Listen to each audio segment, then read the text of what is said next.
Hey, so we are going to get into this morning's sermon, and I'm excited to announce and welcome our guest preacher today. I'll welcome him up in just a second, but he was the lead pastor here for 10 years, the person you're going to be hearing from today. He then transitioned into a role of executive director for the Grace family of churches, of which we are a part of. And over the past few years, he's been out in the world coaching and consulting and helping people discover and run after and really pursue their dreams and their passions. This is a guy who's been a close friend of mine, one of my best friends for over 20 years. I mean, since I was in high school when we met.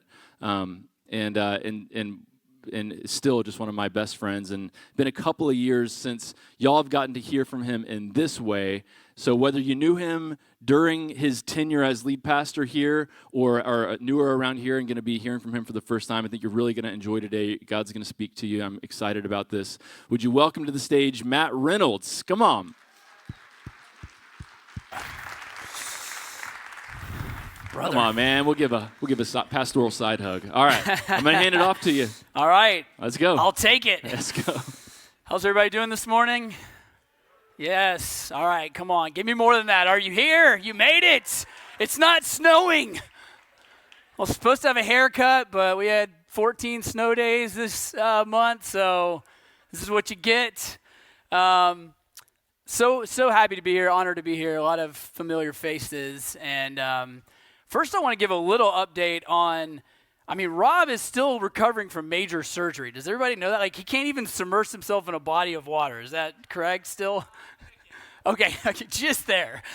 So we've got a text thread, group that goes back about 20 years from two different high schools. And so Rob kind of put out the word. He's like, hey, I'm going in for this minor surgery. He had this impingement in one of his arteries, and it was a blood clot. So they went in to take out the blood clot. I won't show you a picture. He sent it to us, and it was cool to look at that. But then they said, hey, we actually have to do a major surgery. We're surprised you haven't had trouble before. Your rib is really, impinging on your arteries, and you're lucky to, be alive. Thank God for modern medicine, or I don't know how many more years we would have had with Rob, which is that is true, and that is wild and crazy. So they thought he had an extra rib, at which point, the threads just lighten up. There's just so many Bible jokes here, So let me just kind of walk you through how we're looking at this. We're like, man, Rob's got an extra rib, So we're like, okay, the first Adam, the Bible talks about, the first Adam, he gave up a rib, for Eve. That's Genesis, right? So he's down one, okay? And then we're looking at Rob, we're like, man, he's like the second Adam, It's just the picture of the resurrected Jesus. He's the new humanity. He's up a rib. Up a rib. This is wild. It's a miracle, But then they go in for the surgery. Some of us are praying for him. Some of us are making fun of him. It's a mix of both. And the church is comforting him, so we can just say whatever we want. And he goes in for the surgery, thinking he's special. We're all like, man, Rob's special. He's got an extra rib. So then we get this text. I'm just going to read it to you. Rib update, : I never had an extra rib. It's just my first rib. I broke my collarbone skating in 6th grade, and the doc thinks I broke my rib but never knew it. It grew back all crazy. There was a ton of scar tissue around it, and the abnormal rib and the scar tissue were causing the impingement. So then we're kind of sad, oh, man, we thought you were special. And then one of our friends says, so you're not special, Rob, you're just a skater. And I love that. There's another joke that came out. Rob's a big chef. He cooks on the green egg. He always takes pictures of, red meat before he throws it on the grill. And so one person said, hey, man, if you can save that rib, let's throw it on the green egg and see what happens. So we're glad Rob's here, and this does tie into the message in some way. We're in the waking life. What does it mean to be awake to God, and how do you do it? And I love this series. I was excited about this because this is kind of what was on my heart anyways, how do you do it? What does it mean to be awake to God? And the message that I want to share with you that you see in John 21 is reclaiming our humanity. Reclaiming our humanity. What does it mean to be human? And there's just this sense I've had, this observation, honestly, the last couple of years, like I feel like we're losing touch with our humanity. We've got all these amazing tools at our fingertips, like these supercomputers that are in our back pocket, but they can gradually take over our life where we feel more connected to this thing which is not living. It is not alive. We feel more connected to this than we do to like the trees that you see outside or the grass, which is alive. And we almost forget that we are a living thing.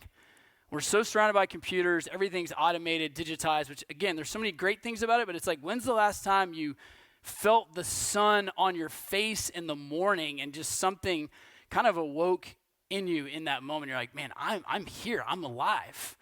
When's the last time you walked on the grass in your bare feet and like felt it, really felt the ground, felt that sense of connection?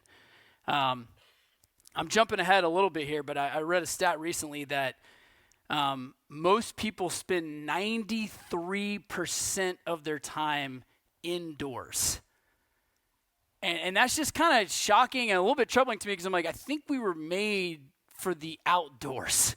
We were made for the wild. We were made to roam and to explore and to learn and experience new things. But we're living a lot of our lives in a very kind of insulated digital silo, if you will. So there's this Eugene Peterson quote that really just captured to me the series and the message today. And he says this: we don't become more spiritual by becoming less human. And so that's what I want to explore today. What does it mean to reclaim our humanity? Why do we need to do that? What would it look like to become more human? And how will that actually form us spiritually in ways that maybe are beyond even what we can really comprehend with our minds? And the reason I think this is important is because, you know, you see Jesus, he's resurrected as a human. He's not a ghost. He's a full human, and he's doing human things. And I think the reason this is important is because as humans, when life gets hard, when life gets rough, when we think we have an extra rib, but we were just in a skating accident, it didn't heal right, it is so easy to escape. That's the temptation. Escape. And then we can do it spiritually. It's like spiritual escapism, where we're living at a distance from our life because it's hard, it's painful, it's confusing, it's uncertain. There's so many valid reasons why we would do this, and so we escape. How do we escape? You know, we all know it. It's you know, shows, through the phone, scrolling, video games, maybe it's shopping, travel, restaurants. It's just like, can I find the next thing? Can I get excited about the next thing? Can I go to the next place? Because then I'll find something, and I'm trying to solve an internal problem with an external solution, and that just doesn't work. And what I've learned is sometimes we need to get bored. Sometimes we need to like really feel the pain. What is the pain that I'm running from? I'm numbing it, or I'm acting out because of it, but have I faced it? Have I felt it? And so becoming more human doesn't mean escaping from my life. It's actually entering into it more deeply. That's what we're talking about, a movement into entering into it more deeply. And again, there's nothing wrong with, you know, having a reprieve. We need it. There's this meme that I saw, I posted on my Instagram, but it's so funny. It says, it's a couple driving in a car, and it says, me and my husband, when we start another episode at 9 p.m., it's late. The kids are finally asleep. We're going crazy. We're starting another episode at 9 p.m. And their couple's driving, and the woman goes, "You're wild." And he's like, "What?" And she's like, "You're wild." I mean, that just tickled me, you know, because so many of us, who has young kids in the building? Can you raise your hand? All right, God bless you. You're barely here, but come awake to God. So there's nothing wrong with having these like little reprieves, but we just need to know it's not the path to growth. There's nice reprieves, it's not the path to growth. And here's the other thing. The escapism doesn't keep us at a distance from our life. It keeps us at a distance from the lives of our neighbors. Like we don't have to fully enter in and like know what's going on with them and what they're feeling, what they're going through. It keeps us at a distance from knowing what's going on in the world and like feeling the chaos, feeling the pain, grappling with like, what is my role in this? How can I help in the healing of the world? So as we're reclaiming our humanity, it's entering into it more deeply, to approach it more honestly, to be more present in it. And John 1:14, I just want to throw this up. This is huge, and this is the Message translation, but the incarnation, God coming to earth through Jesus, is affirming the human experiment. It is saying it is good to be human. It is good to be in flesh and blood. It is good to experience this life. We're not trying to go somewhere else. God came here. The Word became flesh and blood so you could taste it, feel it, be around it, and he moved into the neighborhood. He entered in deeply. We saw the glory with our own eyes, the one-of-a-kind glory, like Father, like Son, generous inside and out, true from start to finish. And so what does it look like when God moved into the neighborhood? What's the day-to-day of Jesus look like? And let's do this next slide up. These are just a bunch of things. I didn't even look this up. I was just like, man, let's just think about just what was Jesus doing? What's in the Gospels? He laughed. Like, I actually think that's a big deal. The older I've gotten, when I think about a good day, I'm like, I ask this question, did I laugh today? Did I laugh? Did I laugh so hard like something hurt? You don't get that every day, but like, man, that is so good. St. Irenaeus, one of the church fathers, says, the glory of God is made fully alive. When you're laughing, even the pain is so hard. I laugh at people now. They tell me their story, and it's like in context and it's appropriate, but they're laughing. They're like, I've had all this struggle. I've had all this. And they're laughing. The pain is gotten so real and deep, you almost have to laugh at it. And there's a healing that happens in our soul. So laughing, he laughs, he cries. I wish I could cry more. I'm working on it. I've been praying for the grace for tears for about 15 years. It happens every once in a while. Usually in a movie, my wife's like, yeah, great, you're crying about something that's not real. Cry for me. He laughs, he cries, he's eating meals. Like some writer said, if you take out the meals and the mountaintop moments in Jesus' life, that's like half the Gospels. Think about that for a minute. A lot of times we're like, I'm not a great cook, I'm learning more. It takes time, so much time, but it's like maybe this isn't just an inconvenience. Maybe it's part of the point.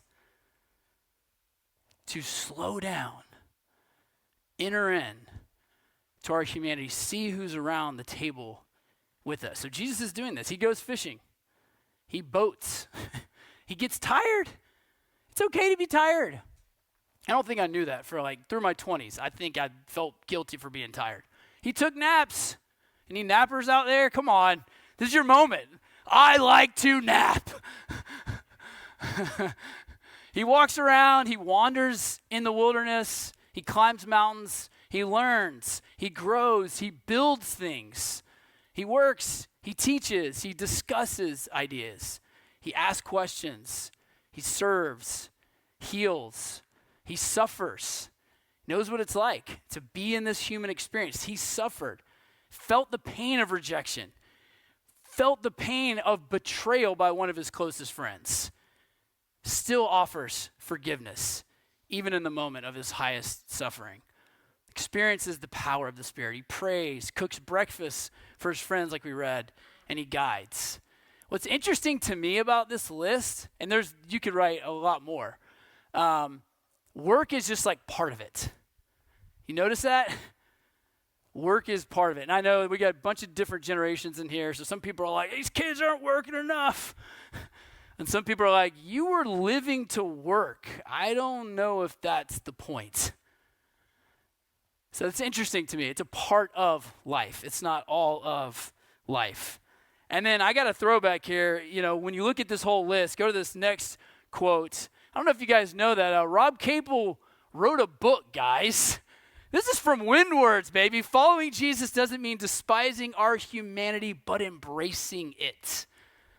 I was looking up some Eugene Peterson quotes, and Windwords came up, and I read through most of the book. Rob wrote a book. It's actually great. Not that it wasn't, but to go back, here's my thought. I was like, Rob is a really good writer. It's funny, it's approachable, and it's meaningful. Like, I was like, this belongs in the message. And you should write again. You should write more. Windwords 2. Coming soon. But what if that's true? I believe that's true. That's like the point of this message. Following Jesus doesn't mean despising our humanity. It means embracing it, entering into it more deeply. Just think about it. Where have I been escaping my life? We all know it. I do it.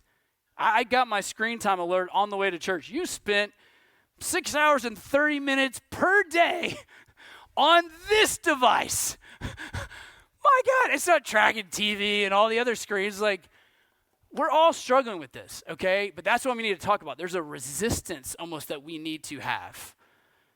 I want to enter in more deep. Where have you been escaping? Where do you need to enter in more deeply? What would it mean to really enter into your life? Again, the incarnation affirms the human experiment. The resurrection reaffirms it. He's coming back in flesh and blood, saying it's still good. Just because it got off track doesn't mean it's not worth sacrificing for. It doesn't mean the resurrection shows it was worth suffering for. And he's saying, I still believe in this thing. I'm the first fruit of this new thing that's happening in the midst of the old. This is what God's doing. He's doing something here and now, not somewhere else at a different time.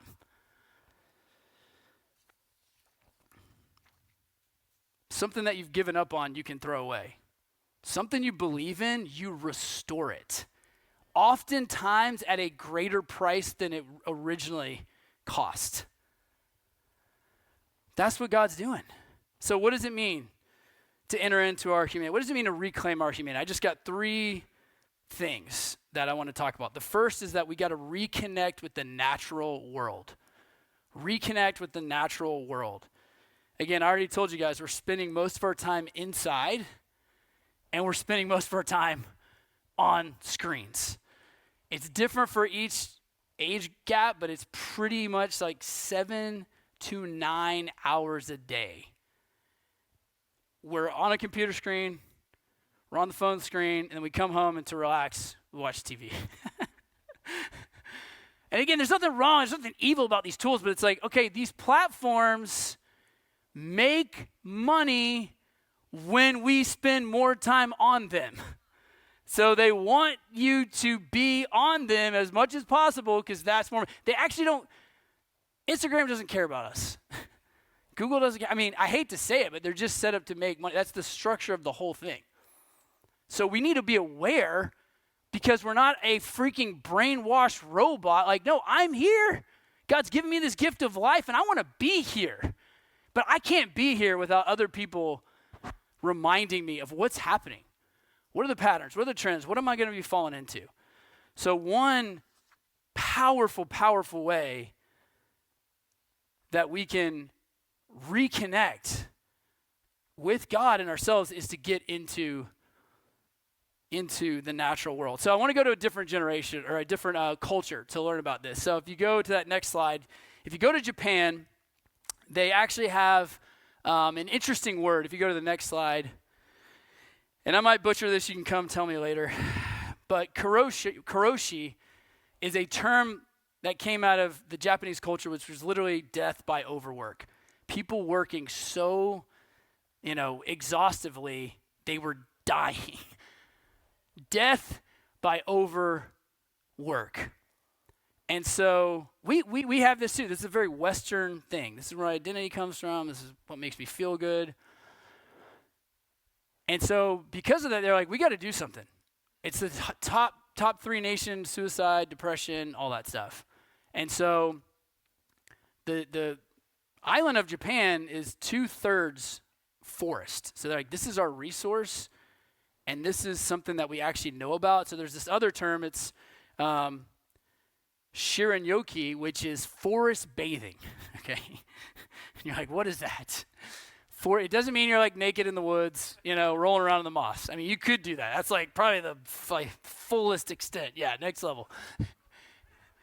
But it also doesn't mean are you talking about like hiking? It's really about unplugging and kind of letting yourself get lost in it. You're not trying to accomplish something. Because I'm so Western, I'm so efficient, I can go on a hike with like 5 things I'm trying to do.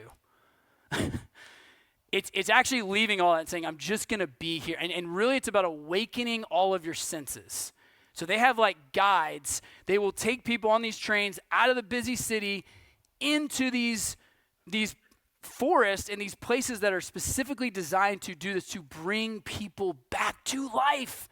And it's crazy because it actually happens. One of the beliefs is green spaces soothe the body and the mind. And they've been tracking all this stuff. And it is wild. Let me just I'll read you a couple of these stats of what it's doing. Just 20 minutes in the forest can lower cortisol levels by up to 30%. That's not taking another pill, which again, we all need stuff to help, but this is a natural way to literally soothe the mind and the body. Mental health boost. It reduces anxiety and depression. It can increase positive emotions by 60%, just spending like half an hour walking around in it.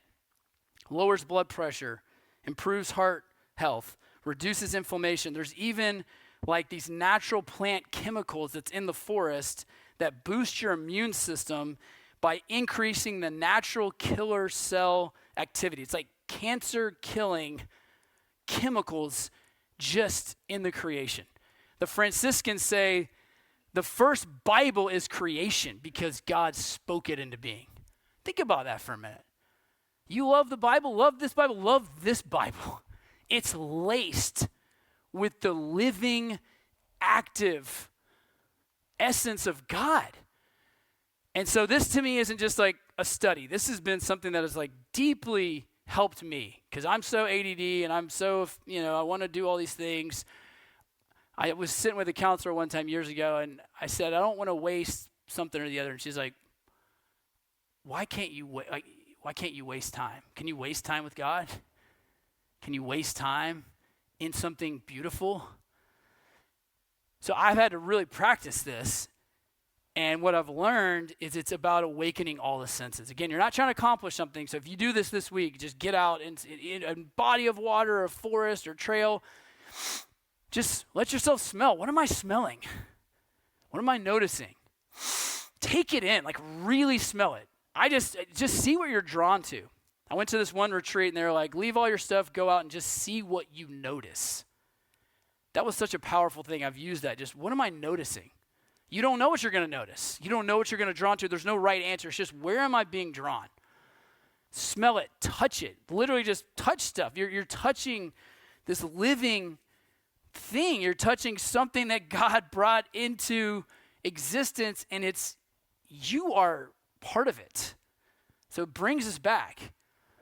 Awakens all the senses. There's this beautiful Celtic Book of Prayer poem, and I've used this Celtic Book of Prayer. I mean, this has helped me so often, but there's a whole bunch of them that talk about just like kind of this whole idea of just getting lost in nature. And I love the first line of this. My morning stroll has taken me further than I had intended. My morning stroll has taken me further than I had intended. Just let yourself go out for a walk. Leave your phone and be like, I'm just going to go walk. I'm just going to go see what happens. Let it take you further than you intended. Sauntering up the hill, wading through the autumn leaves, I breathe in the crisp morning air. It is just dawn. Standing still for a moment, I see the first rays of sunlight shimmering through a maple tree. It is truly a moment of wonder, resplendent with light. I stand gazing as one in the midst of a vision.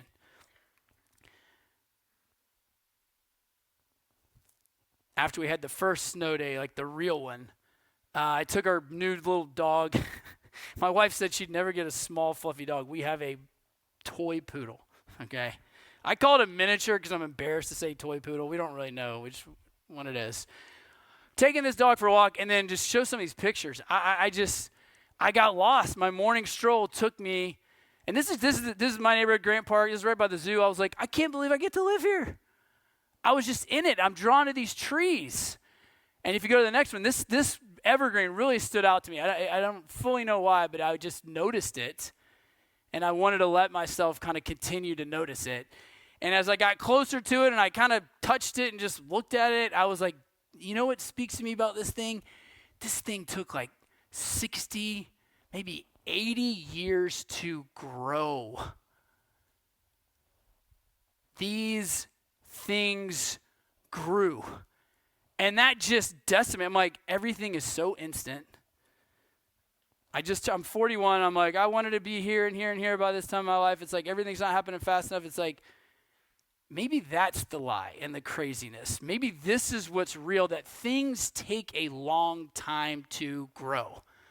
One of my favorite things that actually Aaron Keyes, the guy who used to be on staff, said is, the Bible never talks about falling in love. It talks about growing in love. Growth takes a long time. These trees are bringing me back to what I think is so spiritually true and what we're losing touch with. So when's the last time you got some time in the forest? When's the last time you got lost in a stroll? This last one was just kind of artsy. I don't know. There's like a bridge and these circles. I was like, it's like this walk is giving me a different perspective. I'm so grateful for it. So great. I didn't feel the lack. I didn't feel like I needed to go somewhere, experience something, or watch something, or have some exciting thing to give me that adrenaline hit. I was like, no, this is enough. And God is here, and I feel present to myself and to God, and I feel good about creative juices just start flowing when you get into this. You're like, okay, man, I want to serve people. I have these ideas. Like generative things happen. So that's the first one, reconnecting to the natural world. Jesus did it all the time. He's always getting out in the morning. He's walking the shores of Galilee. He's climbing a mountain. This rhythm is in his life, and the rhythm of the natural world helps us get back in rhythm. So key. He spends 40 days in the wilderness. I mean, that was formative. He's just wandering around, spending time with God, fighting the lies of the enemy, and then he comes out in the power of the Spirit. The natural world had something to do with that. The second one is reconnecting with relationships. So Vivek Murthy, the outgoing Surgeon General, he's been like America's doctor for the last 8 years. He just came out with a prescription. He's basically saying, being in America, studying America, listening to thousands of people from all different walks of life, here's my prescription I'm writing for this nation, for this society, as a doctor would. And you know it. You know the term. He said, we've had this loneliness epidemic. And he said, here's what we need to heal this. We need purpose, we need relationships, and we need service. He said, for us to heal, he said, and this is like a spiritual crisis. You can read the whole report. It's like 30 pages. We need relationships, purpose, and service. And he talked about us living in these digital silos. And if there's one thing I learned as a pastor all my years at Grace, and I really learned this from Buddy, who is the lead pastor and mentor, it's about just showing up for people. You just show up. I don't know how to do relationships. Just show up. I don't know what to say. Just show up. I'm like supposed to say something. I didn't know what to say. Weddings, funerals, hospital visits, awkward family crisis, divisions. I don't know what to do. Just show up. You just show up. And so, who do you need to show up for? Who do you need to cook a meal for, like Jesus does in this John 21? Who do you need to just help out? Who's been on your heart and your mind, and it's like, well, someone's got to reach out first. Like, what's the text you need to send? What's the letter you need to write? Who's the person you just need to be there for? A good friend of mine who just turned 40 as well, he had a really tough, he's just in a tough season, all right? And he had a tough day before his birthday. He woke up his birthday was on a Monday, his 40th birthday. He said, I knew it was going to suck because it was on a Monday. And he just had an incredibly, he was just at the lowest point really ever in his life. And so he drops his kids off at school. He goes over to Starbucks because he remembers hey, there's one bright spot in my life. I get a free drink on my birthday from Starbucks. So he goes over there, and by the way, his oldest daughter needed his car because she started driving, so he's driving his parents' old car, which is a PT Cruiser, which I think we can all agree is the worst car ever made. I just see one of those cars, and like something in me is like, oh, I think I want to throw up. His kids agree with this, and they would call it the PT Loser. Dad's driving the P. So he is in the PT Loser. He's feeling the lowest he's ever felt. That is not an exaggeration. The lowest he's ever felt, and he's like, but thank God I get this free Starbucks. He pulls up the app. It's a long line, and he realizes he never put his birthday in, so there is no free drink. And he's like, take me now. The barista comes up to the car because it's so packed and full, and he's like, hey, man, what can I get for you? And he's like, actually, I just realized it's my birthday. He's like, oh, happy birthday, man. He's like, I just realized I didn't put it in here, and I don't get it. And he's like, don't worry about it, man. What can I get for you? And he's like, oh, he orders a little drink. He's like, what else? What do you want to eat, man? It's your birthday. He told me he just turned 40. He's like, that's awesome. I just turned 40 last year. And so he gets him this sandwich, whatever. And the barista probably doesn't realize what's happening in that moment, but he drives around with his stuff, goes to park in a spot, and just starts crying. That just small act meant so much to him. And he just kept saying, the guy's name was Phil, he kept saying, thank you, Phil. Thanks, Phil. And he said in that moment, that guy literally was Christ to him. And the reason I'm sharing this is I do want to throw this up. To do relationships well, and I got this from a mentor, but you can throw that next one up. It's really about seeing someone, knowing someone, affirming them, and giving to them. If you don't know, how do I love someone? How do I move this relationship forward? If you see them, like, when's the last time you just looked someone in the eye and was like, I see you. I see you. And then to know them, to know some of their story. He just heard a little bit of his story. Affirm them and give to them. This is it. Like, literally write this down and be like, okay, I want to grow in my relationships, or I want to have a better relationship with my spouse or my kids. Literally, this is a fresh way to do it. And what I love about that story about my friend is a complete stranger did that, and it impacted him so deeply. He wrote this whole thing up. He's going to send it to Starbucks. It might be on TV as like one of those like Starbucks stories. You know, Chick-fil-A, bum, ba, bum, ba, bum. Thanks, Phil. You know, so...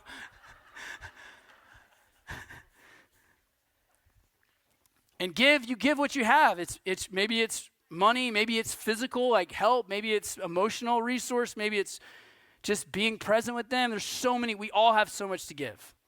We all have so much to give. And this last thing, the last point, I'm just going to hit this hard and get out, is we got to reconnect with our personal authority. And this might be the most scandalous one, but it's my favorite one.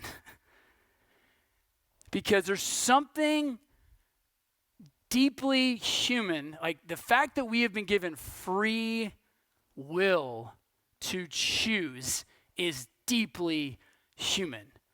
God wanted it to be this way. Søren Kierkegaard, this Danish philosopher and theologian, this is probably the only thing I understand about what he says, is the fundamental choice that we have to make is to choose choice. The fundamental choice we make is to choose choice, to say I'm not in a golden cage and I'm not powerless. I get to choose every single day. We forget that. We get trapped in it. We get trapped in our story. We get trapped in our narrative. But we have been given choice. But we have to choose choice. And think about it. In many ways, life, like your whole life is actually just a series of decisions. It's a series. You got here to this point in your life from a series of decisions. You're going to get to the next 10 years of your life through a series of decisions. Maybe you're like, I don't really like where I am and I don't like the decisions I've made. You can make new ones. You're not tied to who you were. You have a flexible identity. You can be renewed. You can change tomorrow. You can choose a different choice tomorrow. I made some bad choices. Guess what? You get to choose again. What do you want to choose today? What do you want to choose now? Now is actually the only moment that we have any power to do anything about, but I can choose now. I think that we've abdicated our authority in so many different ways to people and to causes.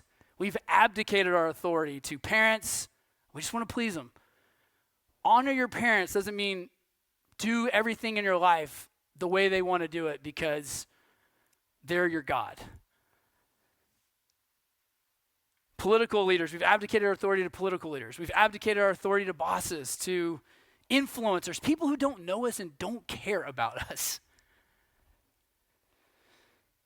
And if you think about a decision, it's really just an outward reflection of your values, your beliefs, the kind of person that you want to become and to be. And so Jesus asked this question. This is so powerful to me. Jesus asked people this question a lot.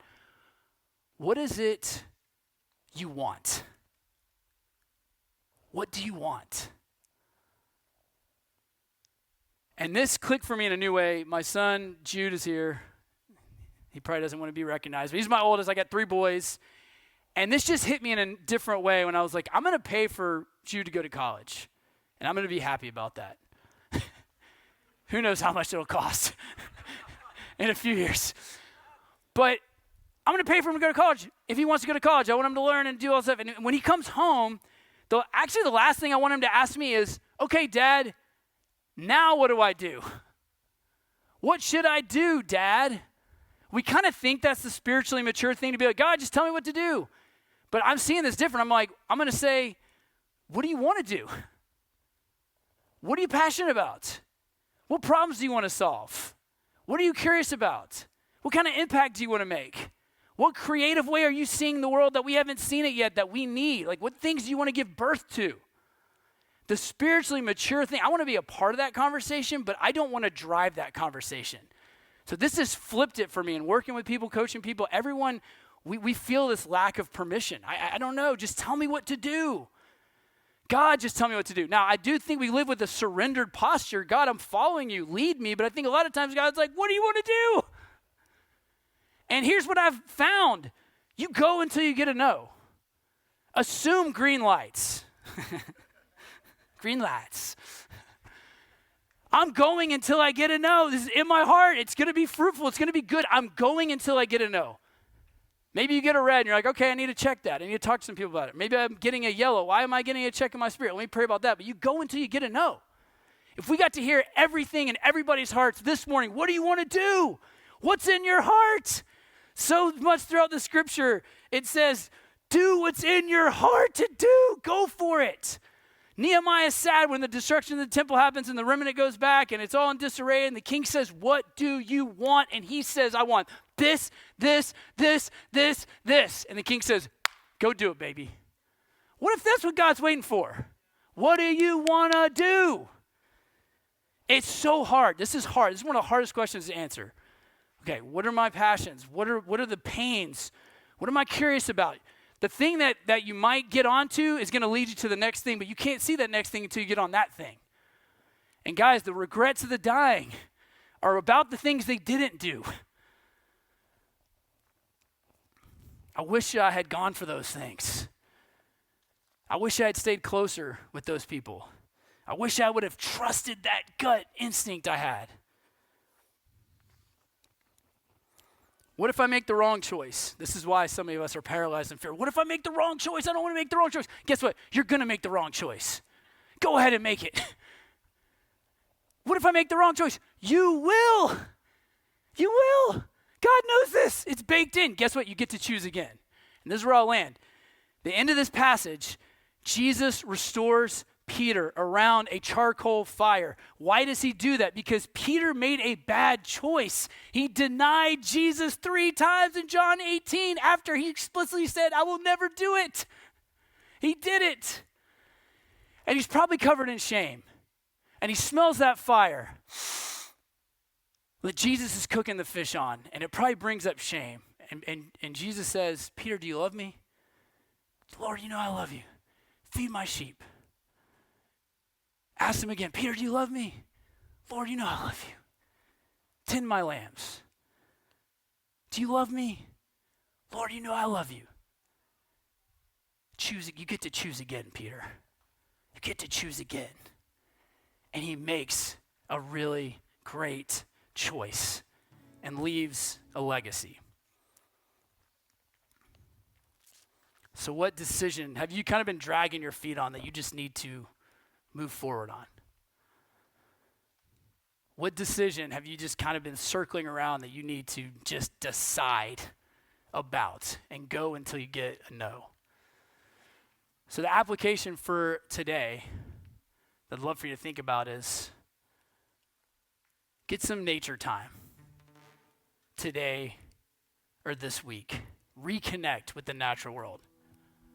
Reach out, schedule some relational time, someone that's been on your heart and your mind. Just make the initiative.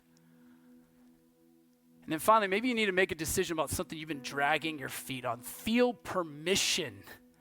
I hope you feel it right now. I hope you feel the permission of God, the agency of God. We learn so much even from our failures. The way you figure out your values is oftentimes by violating them or doing something that you're like, man, that really didn't feel right. I'm going to do it different. That's my value. Now I know. Which one of these is kind of speaking to you? Which one of these do you need to lean into this week? And I'll just close with a short prayer, and you can pray with me and let God speak to you however he wants to speak to you.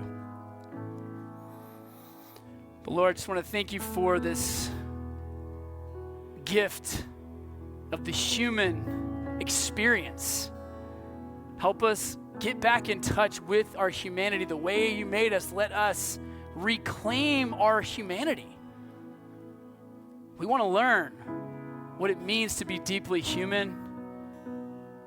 And we know that we're going to grow spiritually and robustly with all our senses awakened as we go on this journey with you. Give us maturity, Lord. I just pray we feel that sense of maturity, that we get to make decisions, that we get to decide, that we get to choose the things we do in this life, and that brings you pleasure, brings you joy. You're waiting for it. You're anticipating it. Creation is longing for the sons and daughters of God to be revealed, to step into who they really are. Help us believe that, Lord. Help us learn how to do that with you.